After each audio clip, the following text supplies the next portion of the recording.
Hərbi qulluqçuların pensiya təyinatı ilə bağlı qaydalarda təkmilləşdirmə aparılıb. Belə ki, pensiya təyinatı ilə bağlı qaydalar vahid normativ aktda birləşdirilib. Nazirlər Kabinetinin yeni qərarı ilə bu dəyişiklik hərbi qulluqçulara və pensiya təminatı zamanı onlara bərabər tutulan xüsusi rütbəli şəxslərə şamil olunur. Azərbaycan Respublikası Nazirlər Kabinetinin 2025-ci il 30 oktyabr tarixli 322 nömrəli qərarı hərbi qulluqçuların pensiya təyinatı ilə bağlı müddaların vahid normativ aktda birləşdirilməsini nəzərdə tutur. Hərbi xidmət müddətinin və təminat xərcinin hesablanması və bu barədə məlumatların təqdim olunması vahid normativ aktda, yəni 135 nömrəli qərarda birləşdirilmişdir. Yəni, bu vaxta qədər hərbi xidmət müddətinin və təminat xərcliyinin hesablanması müxtəlif qaydalar əsasında aparılırdı. Həmçinin bu barədə məlumatların təqdim olunması kimi eyni tənzimləmə sahəsinə aid və bir-biri ilə əlaqəli işlər müxtəlif qaydalara uyğun həyata keçirilirdi. Biri var xəstəliyə görə çıxsın, biri var xidməti dövründə xəstəliyi qazanmış vaxtı olur.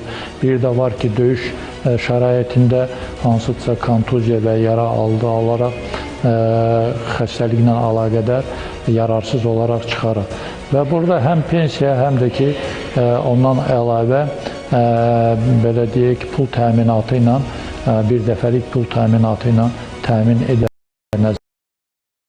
Ona görə də mən deyərdim ki, pensiya təminatının təkmilləşdirilməsi bu zərurətdən irəli gələn bir addımdır və düşündüyüm kimi, yəni bu qərarlar da məhz həmən o təkmilləşdirmənin və keçirtdiyi təhlillərin nəticəsi kimi qəbul etmək lazımdır. Bundan başqa, bu sahədə müasir norma yaratma tələblərinə uyğun təkmilləşdirmə işləri yerinə yetirilib. Artıq bu istiqamətdə proseslər vahid normativ hüquqi akt, yəni yeni qərarla təsdiq edilmiş hərbi xidmət müddətinin və təminat xərcliyinin hesablanması və bu barədə məlumatların təqdim olunması qaydaları əsasında aparılacaq. Nazirlər Kabinetinin sözü gedən qərarı müvafiq qanunvericilikdə texniki xarakterli bir sıra dəyişikliklər də nəzərdə tutur. Nigar Babayeva, Emin Tağıyev, Telesəhər.